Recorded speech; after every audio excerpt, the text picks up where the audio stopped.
హృదయ సేవా సంస్థ వాళ్ళకి నా హృదయపూర్వక నమస్కారం. నాకు గర్భసంచిలో గడ్డలు వస్తే ఆపరేషన్ చేయించుకుంటే 1,00,000 రూపాయలు ఖర్చు వచ్చింది. ఇప్పుడు మళ్ళా హాస్పిటల్ తిరిగి మళ్ళీ ఒకసారి హాస్పిటల్లో పోయి పుట్టికి పెట్టుకోవడానికి మందులు వాడడానికి డబ్బులు లేకపోతే సమస్య వాళ్ళకు నేను తెలియజేసిన. తెలియతే వాళ్ళు ఎవరి ద్వారా తెలుసుకొని నాకు మీకు కొంత డబ్బు సాయం చేస్తామని మొన్న చెప్పిండ్రు.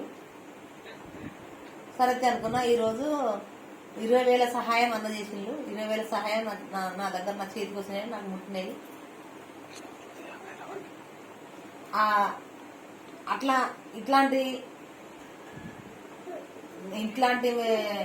వ్యక్తులకు ఇంత దీన పరిస్థితిలో ఉన్న వాళ్ళకి మీరు మంచి హృదయంతో మంచి మనసుతో సహాయం చేసి ఎంతో మందిని బ్రతికిస్తున్న మీకు నా హృదయపూర్వక నమస్కారాలు.